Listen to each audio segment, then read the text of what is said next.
नमस्कार दोस्तों, आप सभी का स्वागत है मेरे इस यूट्यूब चैनल GBR इन्फॉर्मेशन में। दोस्तों, आज हम अप्रैल महीने के जो भी इम्पोर्टेंट करेंट अफेयर्स हैं वो हम सारे आज लेकर आए हैं। दोस्तों, ये वीडियो लाने में कुछ थोड़ा सा देर हो गया क्योंकि इसमें बहुत सारे महत्वपूर्ण जितने भी टॉपिक हैं वो सारे कवर करने की कोशिश की गई। तो दोस्तों, आप इस वीडियो के लास्ट तक बने रहें क्योंकि आपको इसमें बहुत सारे टॉपिक्स देखने को भी मिल जाएंगे और जितने भी इम्पोर्टेंट करेंट अफेयर्स हैं जो कि आपके एग्ज़ाम के पॉइंट ऑफ व्यू से बहुत इंपॉर्टेंट है वो सारे आपको यहाँ पे देखने को मिल जाएगा। तो आप लास्ट तक बने रहें, हम वीडियो को स्टार्ट कर रहे हैं। दोस्तों, सबसे पहले हम देखेंगे आज का सुविचार, don't trust anyone blindly, most people you meet with are with you only for their own sake and interest. मतलब आप किसी पे भी अंधे तरीके से विश्वास नहीं करें, आंख मूंद कर विश्वास नहीं कर लें, क्योंकि ज़्यादातर लोग जो कि आपके जीवन में आते हैं उनको अपने लिए कुछ इंटरेस्ट दिखता है तभी वो आपके पास टिके होते हैं। उनको दिखता है आप में फ़ायदा तभी वो आपके पास टिकते हैं। जिस दिन वो फ़ायदा उनको नहीं दिखेगा वो आपको छोड़ के चले जाएंगे। तो किसी पे भी अंधे तरीके से विश्वास नहीं करना।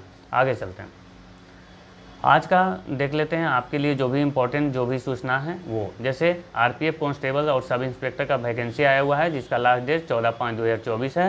SSC 10+2 CHSL का भी वैकेंसी आया हुआ है जिसका लास्ट डेट 7/5/2024 है। झारखंड हाई कोर्ट असिस्टेंट का वैकेंसी आया हुआ है और इसकी लास्ट डेट 9/5/2024 है। RRB ग्रुप D जिसका भी फी रिफंड नहीं हुआ है वो पोर्टल पर जाके वो दोबारा फॉर्म देख सकते हैं, तो आप जाकर देख लीजिए। आगे चलते हैं, हम अभी देखेंगे जो भी अप्रैल माह के महत्वपूर्ण दिवस हैं वो। जैसे 5 अप्रैल को राष्ट्रीय समुद्री दिवस मनाया जाता है, 7 अप्रैल को विश्व स्वास्थ्य दिवस मनाया जाता है, 10 अप्रैल को विश्व होम्योपैथी दिवस मनाया जाता है, 17 अप्रैल को विश्व हीमोफीलिया दिवस मनाया जाता है, 18 अप्रैल को विश्व विरासत दिवस मनाया जाता है, 21 अप्रैल को राष्ट्रीय सिविल सेवा दिवस मनाया जाता है, 22 अप्रैल को विश्व पृथ्वी दिवस मनाया जाता है और 23 अप्रैल को विश्व पुस्तक दिवस मनाया जाता है। और भी देखेंगे, जैसे 24 अप्रैल को राष्ट्रीय पंचायती दिवस, 25 अप्रैल को विश्व मलेरिया दिवस मनाया जाता है, 26 अप्रैल को विश्व बौद्धिक संपदा दिवस मनाया जाता है, 27 अप्रैल को विश्व पशु चिकित्सक दिवस मनाया जाता है, पशु चिकित्सा दिवस, और 30 अप्रैल को आयुष्मान भारत दिवस मनाया जाता है। 1 मई को वर्ल्ड लेबर डे यानी विश्व मजदूर दिवस मनाया जाता है, 3 मई को विश्व प्रेस स्वतंत्रता दिवस मनाया जाता है। दोस्तों, यहाँ पे वही दिवस कवर करने की कोशिश की गई है जो कि बहुत ज़्यादा इम्पॉर्टेंट हैं। वैसे तो दोस्तों हर दिन कोई ना कोई दिवस होता ही है, पर जो इम्पोर्टेंट है वही हमें देखने का काम है। आगे चलते हैं, अभी हम देखेंगे जो भी आने वाले जो वर्ल्ड कप हैं T20 वर्ल्ड कप उसके बारे में कुछ इंपॉर्टेंट बातें। जैसे 9वां ICC men's T20 world cup के लिए ICC ने उसेन बोल्ट को अपना ब्रांड एम्बेसडर बनाया है। किसे? उसेन बोल्ट को। दोस्तों, साथ ही साथ युवराज सिंह और क्रिस गेल को भी शामिल किया गया है इसमें। और ICC जो वर्ल्ड कप है वो 1 से 29 जून तक इसका आयोजन होगा और इसका आयोजन होगा वेस्ट इंडीज़ और अमेरिका में। दोस्तों, पहली बार इसमें इतनी ज़्यादा टीमें हिस्सा ले रही हैं। इस बार इसमें 20 टीमें हिस्सा ले रही हैं, जिसमें अमेरिका, कनाडा और युगांडा ऐसा देश है जो कि पहली बार हिस्सा ले रहा है। पहली बार 2007 में इसका आयोजन हुआ था और इसे महेंद्र सिंह धोनी की कप्तानी में भारत ने पाकिस्तान को हराकर जीत लिया था। ठीक है दोस्तों, तो आप बने रहिएगा लास्ट तक। हम जो भी इम्पोर्टेंट जो टॉपिक होगा वो सारे हम लोग देखेंगे। जैसे क्वेश्चन आएगा उससे रिलेटेड हम लोग देख लेंगे सारे टॉपिक्स। आगे चलते हैं, जैसे IIT गुवाहाटी ने innovative 3D printed dummy wallet unit को विकसित किया है। कौन? तो IIT गुवाहाटी ने। अब दोस्तों यहाँ पे 3D से क्वेश्चन आया तो हम देख लेते हैं जो भी इंपॉर्टेंट क्वेश्चन बन सकते हैं 3D प्रिंटिंग से वो सारे यहाँ पे देखेंगे। जैसे भारत की पहली 3D प्रिंटेड मंदिर तेलंगाना में बनाया गया, भारत की पहली 3D प्रिंटेड डाकघर बेंगलुरु में बनाया गया। ये बहुत इंपॉर्टेंट भी है, पिछले कई एग्जामों में ये पूछा भी गया है। 3D प्रिंटेड डाकघर बेंगलुरु। भारत की पहली 3D printed house IIT Madras को बनाया गया। भारत की पहली 3D प्रिंटेड मानव कॉर्निया IIT हैदराबाद में बनाया गया। दुनिया का पहला 3D प्रिंटेड मस्जिद कहाँ बनाया गया? तो सऊदी अरब में बनाया गया। आगे चलते हैं, जैसे यहाँ पे आया है हमारा एक इंडेक्स से क्वेश्चन, तो इसके बाद जो भी इंडेक्स होंगे जो कि इंपॉर्टेंट होंगे वो सारे हम देखेंगे। जैसे दुनिया के पहले साइबर क्राइम इंडेक्स में भारत को 10वां स्थान मिला है। मतलब साइबर क्राइम कहने का मतलब है ऑनलाइन ठगी, जो ऑनलाइन क्राइम किए जाते हैं वो। और इसे पहली बार इसे क्या किया गया, पहली बार इसका लॉन्च किया गया है, इसलिए बहुत इंपॉर्टेंट हो जाता है। 3 साल के शोध के बाद शोधकर्ताओं ने इस इंडेक्स को पहली बार लॉन्च किया है और जिसमें रूस को पहला स्थान दिया गया। मतलब रूस में साइबर क्राइम सबसे ज़्यादा होते हैं, उसके बाद यूक्रेन, चीन, उसके बाद अमेरिका, और भारत का स्थान 10वां है। भारत में एडवांस फीस पेमेंट से जुड़ी धोखाधड़ी को इसमें आम बताया गया है। आगे चलते हैं, और भी जो भी इम्पोर्टेंट जो इंडेक्स हैं वो हम देखेंगे। जैसे ग्लोबल फायर पावर इंडेक्स में भारत को कितना स्थान मिला है, तो 4था स्थान मिला है और टॉप पे अमेरिका है। ग्लोबल यूनिकॉर्न इंडेक्स में भारत को 3रा स्थान दिया गया है और करप्शन परसेप्शन इंडेक्स 2023 के अनुसार भारत का स्थान 93वां है और डेनमार्क जो है वो टॉप पे है। और करप्शन परसेप्शन इंडेक्स जो है ट्रांसपेरेंसी इंटरनेशनल इसको लॉन्च करता है। वर्ल्ड हैप्पीनेस इंडेक्स के अनुसार भारत का स्थान 126वां है और इस टॉप पे कौन है, फिनलैंड। मतलब फिनलैंड जो है वो सबसे खुशहाल देश है। बिजनेस इन्वायरमेंट रैंकिंग 2024 के अनुसार भारत का स्थान 51वां है और टॉप पे सिंगापुर है। मतलब सिंगापुर वैसा देश है जहाँ पे जो व्यापार है, जो बिजनेस है, बिजनेस का जो वातावरण है वो बहुत ही अच्छा है। अभी और भी देखेंगे, जैसे हिम तेंदुआ रिपोर्ट 2023 आई थी जिसमें भारत में टोटल 718 हिम तेंदुआ थे और जिसमें सबसे ज़्यादा 477 लद्दाख में और सबसे कम जम्मू कश्मीर में 9। ठीक है, तो आप इसे याद रखेंगे। लोकतंत्र सूचकांक 2024 के अनुसार भारत का स्थान 41वां है और टॉप पे कौन है, नॉर्वे। मतलब नॉर्वे का जो लोकतंत्र है वो सबसे सुदृढ़ है। मानव विकास सूचकांक 2022 के अनुसार भारत का स्थान 134वां और टॉप पे कौन, स्विट्जरलैंड। विश्व बौद्धिक संपदा सूचकांक के अनुसार भारत का स्थान 42वां है और जो अमेरिका है उसका स्थान सर्वोच्च है। लैंगिक असमानता सूचकांक 2022 के अनुसार भारत का स्थान 108वां और टॉप पे कौन है, डेनमार्क। ठीक है दोस्तों, तो ये भी जो भी मतलब इम्पोर्टेंट जो आपके जो क्या मतलब सूचकांक थे, इंडेक्स थे, वो सारे हम यहाँ पे देख चुके हैं। अब हम आगे बढ़ते हैं। विश्व बौद्धिक संपदा दिवस 26 अप्रैल को मनाया गया और इस बार इसका थीम था नवाचार और रचनात्मकता के साथ हमारे सामान्य भविष्य का निर्माण। विश्व बौद्धिक संपदा सूचकांक 2024 के अनुसार फर्स्ट पे अमेरिका और 42वें नंबर पे हमारा भारत है, जो कि हम पीछे भी देख चुके हैं। विश्व बौद्धिक संपदा संगठन की स्थापना 1967 में हुई थी और इसका मुख्यालय जेनेवा स्विट्जरलैंड में है। इसे आप याद रखेंगे। हाल ही में गोवा के राज्यपाल श्रीधरन पिल्लई ने हेवनली आइलैंड ऑफ गोवा नामक पुस्तक लिखी है। दोस्तों, गोवा के राज्यपाल अभी कौन है, तो श्रीधरन पिल्लई हैं और इनकी एक पुस्तक आई है हेवनली आइलैंड ऑफ गोवा, जो कि बहुत ही इंपॉर्टेंट है, तो आप इसे याद रखेंगे। द विनर माइंडसेट नामक पुस्तक कौन लिखा है दोस्तों, तो शेन वाटसन, जो कि ऑस्ट्रेलिया के ऑलराउंडर हैं और ये चेन्नई सुपर किंग्स के लिए भी खेल चुके हैं। ठीक है दोस्तों, तो इसे भी याद रखेंगे। और भी इंपॉर्टेंट बुक्स देखते हैं हम, जैसे द आइडिया ऑफ डेमोक्रेसी, ये जो पुस्तक है सैम पित्रोदा ने लिखा। दोस्तों, ये पुस्तक बहुत इंपॉर्टेंट हो जाता है क्योंकि सैम पित्रोदा हाल ही में बहुत ही सुर्खियों में रहे हैं क्योंकि इन्होंने अमेरिकी इनहेरिटेंस टैक्स की बहुत ही तारीफ की थी। मतलब इनहेरिटेंस टैक्स कहने का मतलब उत्तराधिकार का जो टैक्स होता है। और ये जो सैम पित्रोदा हैं इनको फादर ऑफ टेलीकॉम रिवॉल्यूशन भी कहा जाता है और सैम पित्रोदा को ही फादर ऑफ येलो रिवॉल्यूशन भी कहा जाता है। दोस्तों, सलमान रुश्दी की एक पुस्तक आई है knife meditation after an attempted murder.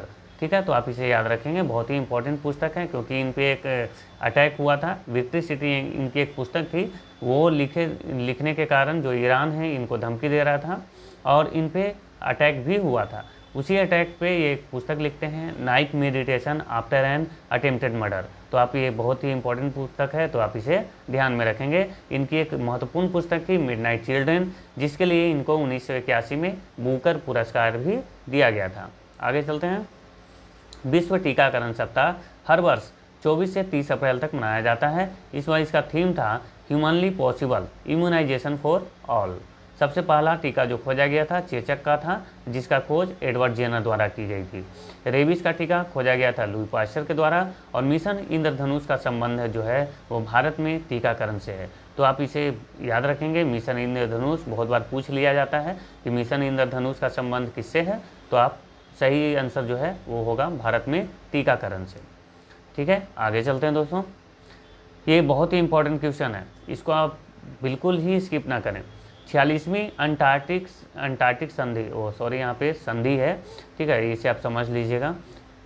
संधि 46वीं अंटार्कटिक संधि सलाहकार बैठक की मेजबानी जो है इस बार भारत करेगा और इसका आयोजन कहाँ पे होगा, तो कोच्चि में, केरल में।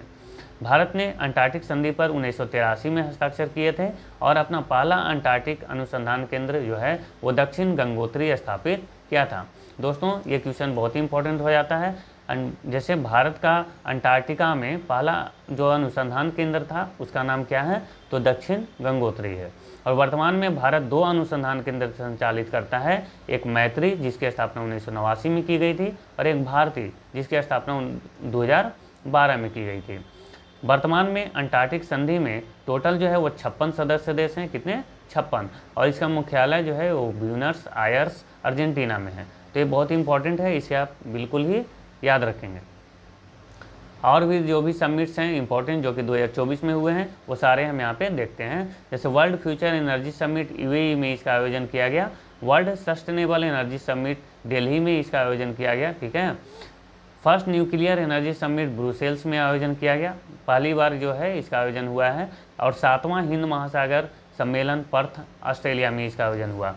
9वां रायसीना डायलॉग नई दिल्ली में किया गया। 9वां अंतर्राष्ट्रीय विज्ञान महोत्सव फरीदाबाद में इसका आयोजन हुआ। विश्व सरकार सम्मेलन 2024 जो है वो दुबई में किया गया। 27वां राष्ट्रीय युवा महोत्सव नासिक में किया गया इसका समिट। और 26वीं विश्व ऊर्जा कांग्रेस सम्मेलन नीदरलैंड में इसका आयोजन किया गया। तो ये जितने भी समिट्स हैं इसे आप याद रखेंगे। ये सारे जो PDF हैं वो आपको मेरे टेलीग्राम चैनल पे भी मिल जाएंगे। टेलीग्राम चैनल मेरा GBR इन्फॉर्मेशन से ही बना हुआ है, वैसे मैं इसका लिंक टेलीग्राम का इस वीडियो के डिस्क्रिप्शन में भी दे दूँगा, ठीक है। तो ये समिट्स जितने भी हैं वो आप याद रखेंगे, बहुत ही इंपॉर्टेंट हैं। आगे चलते हैं दोस्तों, आप जो है आपका सपोर्ट हमें बहुत ज़रूरी है, ठीक है। इसलिए आप इस वीडियो को थोड़ा शेयर भी करें और सब्सक्राइब भी कर लें इस चैनल को, और वीडियो को लाइक भी कर दिया करें, क्योंकि दोस्तों इस तरह की PPT बनाने में बहुत ही ज़्यादा मेहनत और समय लगता है, ठीक है। तो आपका सपोर्ट बहुत ज़रूरी है ताकि मुझे भी मोटिवेशन मिल सके। आगे चलते हैं। स्पेस इंडिया ने संजना सांधी को अपना ब्रांड एम्बेसडर बनाया है। दोस्तों संजना सांधी कौन है, तो एक भारतीय एक्ट्रेस हैं, इसको भारतीय एक्ट्रेस हैं, इसको स्पेस इंडिया ने अपना ब्रांड एम्बेसडर बनाया है। दोस्तों और भी जो ब्रांड एम्बेसडर हैं जो कि इम्पोर्टेंट हैं वो हम यहाँ पे देखेंगे। जैसे BPCL Bharat petroleum corporation limited ने राहुल द्रविड़ को अपना ब्रांड एम्बेसडर बनाया है। ICC वर्ल्ड कप 2023 के लिए शाहरुख खान को ब्रांड एम्बेसडर बनाया गया था। त्रिपुरा पर्यटन और बंधन बैंक ने सौरभ गांगुली को अपना ब्रांड एम्बेसडर बनाया है। यूनिसेफ इंडिया जो कि बाल अधिकारों के लिए है, इसका ब्रांड एम्बेसडर आयुष्मान खुराना को बनाया गया है। आगे चलते हैं दोस्तों, और भी ब्रांड एम्बेसडर, जैसे इन्फोसिस के 2 ब्रांड एम्बेसडर हैं, ईगा स्वीटेक जो कि पोलैंड की खिलाड़ी हैं और राफेल नडाल जो कि स्पेन के खिलाड़ी हैं। स्वराज ट्रैक्टर ने महेंद्र सिंह धोनी को अपना ब्रांड एम्बेसडर बनाया है। मोबिल एक लुब्रिकेंट ब्रांड है जिसके ब्रांड एम्बेसडर हैं Hrithik Roshan. Gulf oil India ने स्मृति मंधाना को अपना ब्रांड एम्बेसडर बनाया है। ये जो कि 2024 के जो भी मतलब कि इम्पोर्टेंट ब्रांड एम्बेसडर हैं, कुछ 2023 के भी हैं, वो मैंने यहाँ पे दिया है, तो आप इसे भी देख लेंगे। हाल ही में सुधीर कक्कड़ का निधन हो गया है। और दोस्तों सुधीर कक्कड़ कौन थे, तो भारतीय मनोविश्लेषण के जनक कहा जाता था इनको, मतलब father of Indian psycho analysis. तो इसे आप याद रखेंगे। और भी जो भी जनक हैं वो हम यहाँ पे देखते हैं दोस्तों। जैसे भारतीय अंतरिक्ष कार्यक्रम के जनक विक्रम साराभाई को कहा जाता है। भारतीय संविधान के जनक भीमराव अम्बेडकर को कहा जाता है। भारत के परमाणु कार्यक्रम के जनक डॉक्टर होमी जहांगीर भाभा को कहा जाता है। परमाणु बम के जनक रॉबर्ट ओपेनहाइमर को कहा जाता है। हरित क्रांति के जनक नॉर्मन बोरलॉग को कहा जाता है, मतलब विश्व में हरित क्रांति के जनक नॉर्मन बोरलॉग को। भारतीय हरित क्रांति के जनक MS स्वामीनाथन को। सफ़ेद क्रांति के जनक डॉक्टर वर्गीज कुरियन को कहा जाता है। भारतीय क्रिकेट के जनक चिक्के नायडू को, और ये तो हम अभी थोड़ी देर पहले ही इसे पढ़ चुके हैं दोस्तों। Father of Indian telecommunication Sam Pitroda. Father of इल्लो रिवोल्यूशन सैम पित्रोदा। आगे चलते हैं। जुडिथ सुमिनवा तुलुका कांगो गणराज्य की पहली महिला प्रधानमंत्री बनी है। तो ये जो भी नए प्रधानमंत्री राष्ट्रपति बने हैं वो हम आगे देखेंगे दोस्तों। जैसे कुवैत के नए प्रधानमंत्री अभी बने हैं शेख अहमद अब्दुल्ला अल अहमद अल सबा, ठीक है, इनका नाम थोड़ा ज़्यादा ही लंबा है। आगे चलते हैं। आयरलैंड के नए PM बने हैं साइमन हैरिस, जो कि आयरलैंड के इतिहास के सबसे युवा प्रधानमंत्री हैं। पुर्तगाल के प्रधानमंत्री बने हैं लुइस मोंटेनेग्रो। स्लोवाकिया के नए राष्ट्रपति बने हैं पीटर पेलेग्रिनी। आइसलैंड के प्रधानमंत्री बने हैं बनर्जी बेनेडिक्सन। और फिलिस्तीन के प्रधानमंत्री बने हैं मोहम्मद मुस्तफ़ा। मिस्र के राष्ट्रपति बने हैं अब्दुल फतेह अल सीसी। वैसे दोस्तों मिस्र के पहले भी राष्ट्रपति अब्दुल फतेह अल सीसी ही थे, इनका निर्वाचन दोबारा किया गया है। कॉन्गो के प्रधानमंत्री बने हैं जूडिथ सुमिनवा तुलुका, जो कि आगे चलते हैं। IMF के प्रबंधक निदेशक यानी MD जो हैं क्रिस्टेलिना जॉर्जीवा को बनाया गया है। ठीक है दोस्तों, IMF का जो MD हैं वो किसे बनाया गया है? क्रिस्टेलिना जॉर्जीवा को। इसका मुख्यालय IMF का कहाँ है? Washington DC। गोपीचंद थोटेकुरा अंतरिक्ष में जाने वाले दूसरे भारतीय बनेंगे। जैसे आपको सभी को पता है दोस्तों कि अंतरिक्ष में जाने वाले प्रथम भारतीय जो थे वो कौन थे? तो राकेश शर्मा। और जो गोपीचंद थोटेकुरा हैं ये अंतरिक्ष में जाने वाले दूसरे भारतीय बनेंगे। आगे चलते हैं। हाल ही में नेशनल फर्टिलाइजर लिमिटेड को नवरत्न का दर्जा दिया गया है। किसे? नेशनल फर्टिलाइजर लिमिटेड को नवरत्न का दर्जा मिला। और इसी के साथ भारत में टोटल नवरत्नों की संख्या 17 हो गई है। देश में कुल 13 महारत्न कंपनियां भी हैं और जो 13वां महारत्न कंपनी है वो ऑयल इंडिया लिमिटेड है। तो आप इसे याद रखेंगे। आगे चलते हैं दोस्तों। नौसेना के नए प्रमुख दिनेश कुमार त्रिपाठी को बनाया गया है और ये भारत के 26वें नौसेना प्रमुख बने हैं। इनसे पहले जो हैं वो नौसेना प्रमुख R हरि कुमार थे, जो कि 30 अप्रैल को रिटायर हो गए हैं। थल सेना प्रमुख जनरल मनोज पांडे को बनाया गया है। वायुसेना प्रमुख विवेक राम चौधरी को बनाया गया है और नौसेना प्रमुख दिनेश कुमार त्रिपाठी को बनाया गया। तो ये आप याद रखेंगे कि अभी कौन, जो जैसे कि थल सेना प्रमुख कौन है, वायुसेना प्रमुख कौन है, नौसेना प्रमुख कौन है। ठीक है दोस्तों, आगे चलते हैं। दोस्तों अभी हम देखेंगे कि जो भी मतलब कि जो सैन्य अभ्यास हैं कुछ इम्पोर्टेंट वो हम देखेंगे किसके द्वारा आयोजित किया जाता है, इस बार इसका आयोजन कहाँ किया गया है। जैसे वायु शक्ति, इसका आयोजन इंडियन एयरफोर्स करती है। इसका आयोजन पोखरण राजस्थान में किया गया है। सॉरी दोस्तों। गगन शक्ति इंडियन एयरफोर्स इसका आयोजन करती है। मिलान भारतीय नौसेना इसका आयोजन करती है। इसका आयोजन इस बार विशाखापट्टनम में किया गया। धर्म गार्जियन भारत और जापान के बीच आयोजित की जाती है। इस बार इसका आयोजन राजस्थान में हुआ। डेजर्ट साइक्लोन इंडिया और UAE के बीच इसका आयोजन होता है और इस बार इसका आयोजन राजस्थान में किया गया। साइक्लोन इंडिया और मिस्र के बीच इसका आयोजन किया जाता है। इस बार इसका आयोजन इजिप्ट यानी मिस्र में किया गया। डेजर्ट नाइट इंडिया, फ्रांस और UAE के बीच आयोजित होने वाली एक सैन्य अभ्यास है। इस बार इसका आयोजन अरब सागर में किया गया। स्टीड फास्ट ये बहुत इंपॉर्टेंट हो जाता है क्योंकि ये जो है नाटो जो इंटरनेशनल ऑर्गेनाइजेशन है इसके द्वारा इसका आयोजन किया जाता है। Stead fast defender. आगे चलते हैं। दोस्ती का आयोजन भारत और मालदीव के बीच किया जाता है और इस बार इसका आयोजन मालदीव में किया गया। सी डिफेंडर इंडिया और USA इंडिया और USA के बीच इसका आयोजन किया जाता है। इस बार इसका आयोजन अंडमान निकोबार में किया गया। डस्टलिक बहुत इंपॉर्टेंट हो जाता है। भारत और उज्बेकिस्तान में इसका आयोजन किया जाता है, भारत और उज्बेकिस्तान के बीच। ठीक है, इस बार इसका आयोजन कहाँ हुआ? तो उज्बेकिस्तान में। खंजर भारत और किर्गिस्तान के बीच इसका आयोजन होता है। इस बार इसका आयोजन हिमाचल प्रदेश में किया गया। दोस्तों अमेरिका ने अंतरिक्ष में पहली बार युद्धाभ्यास मिशन विक्टर सेज की घोषणा की है। दोस्तों आप सभी को पता होगा कि हर देश के पास 3 तरह की सेनाएं होती हैं, जैसे थल सेना, नौसेना और वायुसेना। बट अमेरिका ऐसा देश है जिसके पास एक अलग से सेना है, अंतरिक्ष सेना, और वो अंतरिक्ष में युद्धाभ्यास करेगी। तो इसलिए ये इंपॉर्टेंट हो जाता है क्योंकि अंतरिक्ष में ये पहली बार हो रहा है। ठीक है, तो आप इसे याद रखेंगे, इसका नाम मिशन विक्टर सेज। आगे चलते हैं। 22 अप्रैल को विश्व पृथ्वी दिवस मनाया गया और इस बार इसका थीम था प्लैनेट वर्सेस प्लास्टिक। दोस्तों 22 अप्रैल को विश्व पृथ्वी दिवस मनाया जाता है और 22 से रिलेटेड जो भी कंफ्यूजन वाला क्वेश्चन है वो यहाँ पे दिया गया है। ठीक है, 22 मार्च को विश्व जल दिवस, 22 मई को जैव विविधता दिवस। ये बहुत ही इंपॉर्टेंट, ये बहुत ही जो है वो कंफ्यूजन क्रिएट कर देते हैं, इसलिए मैंने इसे एक जगह कंपाइल कर दिया है। आगे चलते हैं। G7 शिखर सम्मेलन 2024 का आयोजन कहाँ होगा? तो इटली में होगा। G7 बहुत ही इंपॉर्टेंट जो ऑर्गेनाइजेशन है वो है, जिसके सदस्य देश कौन कौन से हैं? Canada, France, Germany, Italy, Japan, UK और अमेरिका। SCO संघाई सहयोग संगठन, इसका जो रक्षा मंत्री की जो बैठक है वो कजाकिस्तान में अभी की गई है और इसका मुख्यालय कहाँ है दोस्तों, तो बीजिंग चीन में। और भी जो बैठक हैं वो हम पीछे देख चुके हैं। कुवैत में पहली बार हिंदी में रेडियो प्रसारण हुआ, कहाँ, कुवैत में, वहाँ पे हिंदी में रेडियो प्रसारण किया गया है दोस्तों। राष्ट्रीय हिंदी दिवस 14 सितंबर को मनाया जाता है और विश्व हिंदी दिवस 10 जनवरी को मनाया जाता है। इसे आप याद रखेंगे, राष्ट्रीय हिंदी दिवस 14 सितंबर, लेकिन विश्व हिंदी दिवस जो है वो 10 जनवरी को मनाया जाता है। विश्व रेडियो दिवस 13 फरवरी को मनाया जाता है। दोस्तों पहला जो हिंदी सम्मेलन था वो नागपुर में 1975 में आयोजन किया गया था, पहला हिंदी सम्मेलन का। और 2023 में 12वां हिंदी सम्मेलन कहाँ हुआ, तो फिजी में हुआ है दोस्तों, आप इसे भी याद रखेंगे। आगे चलते हैं। इसरो ने साल 2030 तक अंतरिक्ष को मलबा मुक्त बनाने का लक्ष्य रखा है। दोस्तों ये मलबा मुक्त क्या है, तो मलबा जैसे कि हम अंतरिक्ष में कृत्रिम सैटेलाइट्स वहाँ पे भेजते हैं ताकि अंतरिक्ष का ज्ञान ले सकें, वहाँ पे पानी है कि नहीं, हाइड्रोजन है कि नहीं, मतलब बहुत सारी चीज़ें जो कि हमें जीवन यापन के लिए ज़रूरी होता है।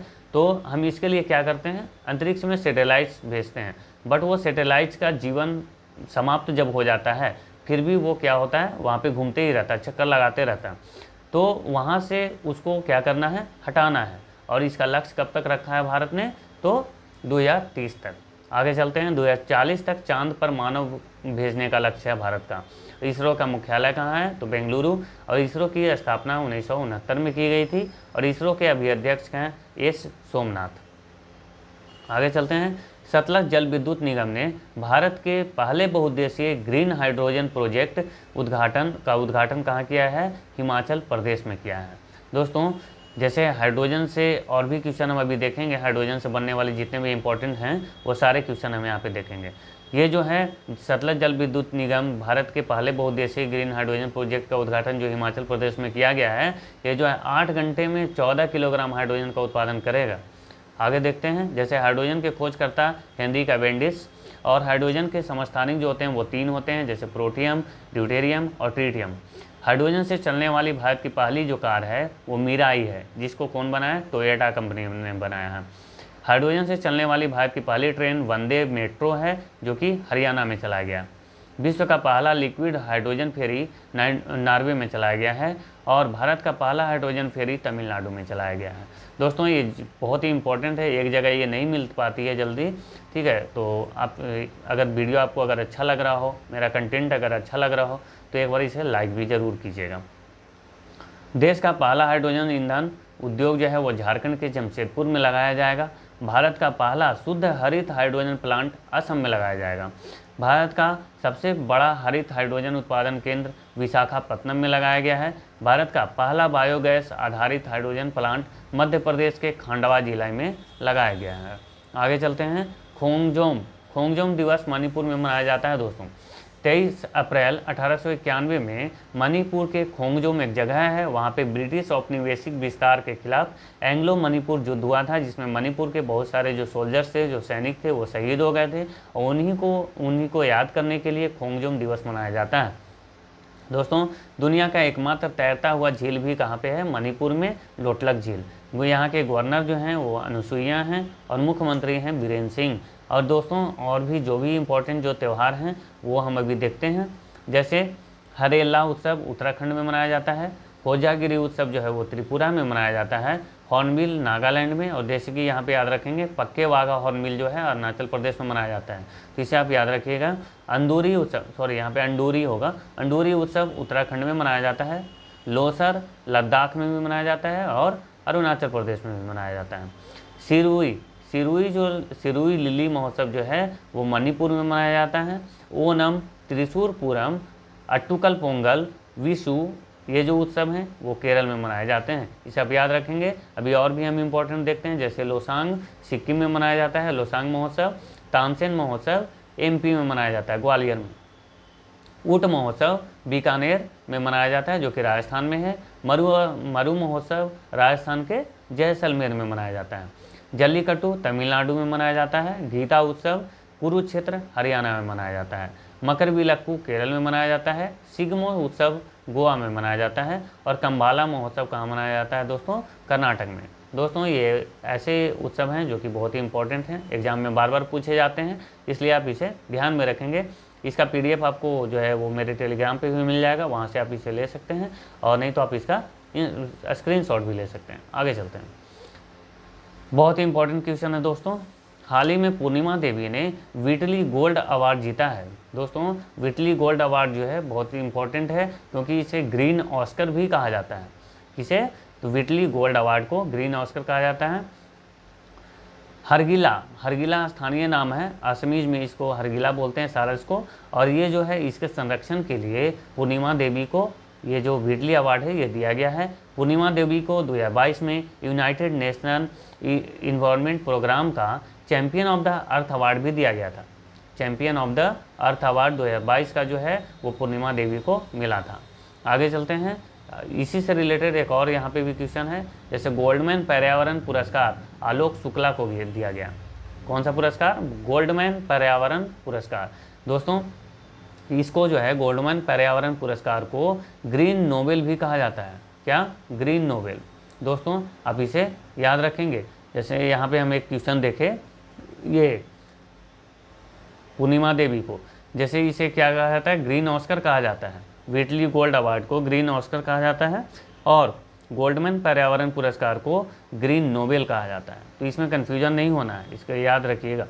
साहित्य अकादमी अवार्ड देखते हैं। हिंदी के लिए संजीव को मिला, और इनकी उपन्यास है एक मुझे पहचानो, इसके लिए दिया गया है। इंग्लिश का जो साहित्य अकादमी अवार्ड है नीलम शरण गौर को मिला, किसके लिए? तो रेक्यूम इन रागा जानकी के लिए। आगे चलते हैं। पंडित लक्ष्मू महाराज, आपने नाम तो सुना ही होगा। पंडित लक्ष्मू महाराज पुरस्कार से जो सम्मानित किया गया, किसको सम्मानित किया गया? हेमा मालिनी जी को। तीसरा लता दीनानाथ मंगेशकर पुरस्कार जो है अमिताभ बच्चन को दिया गया। दोस्तों यहाँ पे कंफ्यूजन नहीं हो रखना है, क्योंकि ये जो पुरस्कार है ये दो तरह के पुरस्कार होते हैं। एक पुरस्कार मास्टर दीनानाथ मंगेशकर पुरस्कार है, वो किसी और को दिया गया है, तो इसमें कंफ्यूजन नहीं रखना है। 2022 में जो है इसकी शुरुआत हुई थी, और 2022 वाला जो लता दीनानाथ मंगेशकर पुरस्कार है वो नरेंद्र मोदी को मिला था, और 2023 का आशा भोसले को दिया गया था। आगे चलते हैं। और भी जो भी इम्पोर्टेंट पुरस्कार जो कि 2024 में दिए गए हैं वो हम यहाँ पे देखते हैं। MS स्वामीनाथन पुरस्कार BR कम्बोज को मिला। एबल पुरस्कार जो कि मैथ के क्षेत्र में दिया जाता है वो माइकल तालग्रंड को दिया गया है। 58वां ज्ञानपीठ पुरस्कार जगत गुरु रामभद्राचार्य और गुलजार को दिया गया है। 33वां व्यास सम्मान पुष्पा भारती को दिया गया है। इनकी एक उपन्यास है यादें यादें यादें के लिए। 33वां सरस्वती सम्मान प्रभा वर्मा को दिया गया है। इनकी किसके लिए? तो रुद्र सात्विकम के लिए। असम वैभव सम्मान किसे दिया गया? रंजन गोगोई को। आगे चलते हैं। T20 में 500 छक्के लगाने वाले पहले भारतीय क्रिकेटर कौन बने हैं? तो रोहित शर्मा बने हैं, और ये विश्व के 5वें नंबर के बल्लेबाज हैं, मतलब 5वां बल्लेबाज हैं जिसने 500 छक्के लगाए हों। और सबसे ज़्यादा छक्के क्रिस गेल ने लगाए 1056। IPL में 200 विकेट लेने वाले पहले गेंदबाज कौन बन गए हैं? युजवेंद्र चहल। 300 विकेट लेने वाले पहले विकेट कीपर महेंद्र सिंह धोनी बन गए हैं, और IPL की सार्वकालिक महान टीम का कप्तान भी महेंद्र सिंह धोनी को बनाया गया है। तो अभी और भी IPL से क्वेश्चन आने वाले हैं, उस पर एक हम सेपरेट वीडियो बनाएंगे जब IPL ख़त्म हो जाएंगे तो। ठीक है, आगे चलते हैं। ADB ने वित्त वर्ष 24-25 के लिए वित्त वर्ष 24-25 के लिए भारत का GDP वृद्धि दर का अनुमान लगाया है, जो कि कितना है दोस्तों? 7% है। ठीक है, भारत का GDP वृद्धि दर का अनुमान ADB ने लगाया है 24-25 के लिए, वो कितना है? 7% है, और 2025-26 के लिए जो लगाया है वो 7.2% है। ADB का मुख्यालय मनीला फिलीपींस में है, इसकी स्थापना 1966 में की गई थी। आगे चलते हैं। अंडमान निकोबार की जनजाति सोमपेन ने पहली बार लोकसभा चुनाव के लिए मतदान किया है, मतलब लोकसभा चुनाव में मतदान इन्होंने पहली बार किया है। कौन? तो अंडमान निकोबार की एक जनजाति है सोमपेन। और भी अंडमान निकोबार में जनजाति पाई जाती है, जैसे सोमपेन, सेंटलीज, ओंग और जारवा। अंडमान निकोबार को कौन सा चैनल अलग करता है? तो 10 डिग्री चैनल। और यहाँ पे जो 3 द्वीप हैं अंडमान निकोबार द्वीप के, उनका नाम बदल दिया गया है। जैसे हैवलॉक द्वीप का नाम स्वराज द्वीप किया गया है, नील द्वीप का नाम शहीद द्वीप किया गया है, और राउस द्वीप का नाम सुभाष चंद्र बोस द्वीप किया गया है। तो इसे भी आप याद रखेंगे। आगे चलते हैं। भारत में पहली बार त्रिपुरा की ब्रू जनजातियों ने मतदान किया है। कौन? त्रिपुरा की एक ब्रू जनजाति है, उन्होंने पहली बार मतदान किया है। त्रिपुरा बांग्लादेश से 3 तरफ से घिरा हुआ एक राज्य है और यहाँ की जो एक महत्वपूर्ण त्यौहार है वो है खोजागिरी। हम पीछे इसको देख भी चुके हैं। जैसे दोस्तों अभी इलेक्शन की बात आई तो हम इलेक्शन कमीशन के बारे में थोड़ा जानकारी ले लेते हैं। जैसे चुनाव आयोग का वर्णन जो है भारत के संविधान के भाग 15 में किया गया है, जो इसका अनुच्छेद जो है 324 से 329 तक। स्थापना 25 जनवरी 1950 को किया गया और इसी को ध्यान में रखते हुए इसी को याद करने के लिए मतदाता दिवस भी मनाया जाता है। 25 जनवरी को मनाया जाता है। 25 जनवरी को भारत में मतदाता दिवस मनाया जाता है। प्रथम चुनाव आयुक्त मतलब फर्स्ट इलेक्शन कमिश्नर जो थे वो सुकुमार सेन थे। प्रथम महिला चुनाव आयुक्त कौन थी? वीएस रमा देवी। वर्तमान में चुनाव आयुक्त कौन है? तो राजीव कुमार। और महत्वपूर्ण जो ऐप्स हैं जो कि चुनाव आयोग द्वारा लॉन्च किए गए हैं, जैसे Saksham app, Garuda app, know your candidate, myth versus reality और सुविधा पोर्टल। तो आप इनका ऐप भी याद रखेंगे। या आप पूछ सकता है एग्जाम में कि इनमें से कौन सा ऐप निर्वाचन आयोग द्वारा लॉन्च किए गए हैं, तो आप इसका आंसर दे पाएंगे। लोकसभा चुनाव 2024 के लिए जो यूथ आइकन है आयुष्मान खुराना को बनाया गया है। राष्ट्रीय आइकन राजकुमार राव और सचिन तेंदुलकर को बनाया गया है। राष्ट्रीय दिव्यांग आइकन जो है वो शीतल देवी को बनाया गया है, जो कि एक पैरा तीरंदाज हैं। ठीक है दोस्तों, आगे चलते हैं। दोस्तों D Gukesh FIDE candidate tournament जीतने वाले सबसे कम उम्र के पुरुष खिलाड़ी बन गए हैं। मतलब सबसे कम उम्र के ये पुरुष खिलाड़ी हैं जो कि फिडे कैंडिडेट टूर्नामेंट जीते हैं। और विश्वनाथन आनंद के बाद फिडे कैंडिडेट टूर्नामेंट अवार्ड जीतने वाले दूसरे भारतीय भी हैं। मतलब पहले भारतीय कौन थे? तो विश्वनाथन आनंद, जिनको लाइटनिंग किड ऑफ इंडिया भी कहा जाता है। किसको? विश्वनाथन आनंद को। इनकी एक महत्वपूर्ण पुस्तक है जिसका नाम माइंड मास्टर है। और जो पहला राजीव गांधी खेल रत्न पुरस्कार था वो विश्वनाथन आनंद को मिला था। आगे चलते हैं। एशिया कुश्ती चैंपियनशिप 2024 में भारत ने कुल 9 पदक जीते हैं और 9 पदकों के साथ इसका स्थान कितना है? तो 9वां है। कजाकिस्तान में इसका आयोजन किया गया किसका? एशिया कुश्ती चैंपियनशिप 2024 का, जिसमें फर्स्ट स्थान पे जो रहा वो जापान रहा, सेकंड पे ईरान और थर्ड पे किर्गिस्तान रहा। भारत का स्थान इसमें याद रखिएगा 9वां और टोटल पदक 9। Laureus world sportsman of the year का पुरस्कार जो है वो नोवाक जोकोविच को दिया गया है। और ये इन्होंने ये जो है पुरस्कार 5वीं बार जीता है। नोवाक जोकोविच जो हैं वो सर्बिया के टेनिस खिलाड़ी हैं। दोस्तों इतना देर बने रहने के लिए आप सभी का धन्यवाद। दोस्तों मेरा गला भी थोड़ा सूखने लगा था लास्ट में, ठीक है, क्योंकि मैं इतना लंबा वीडियो पहली बार शूट कर रहा हूँ। ठीक है, प्लीज़ आप अपना जो आपका जो सजेशन है वो आप कमेंट बॉक्स में ज़रूर दीजिएगा और इस वीडियो को लाइक और शेयर भी ज़रूर कीजिएगा। आप सभी का सपोर्ट हमारे लिए बहुत ज़रूरी है। ठीक है दोस्तों, धन्यवाद। जय हिंद दोस्तों।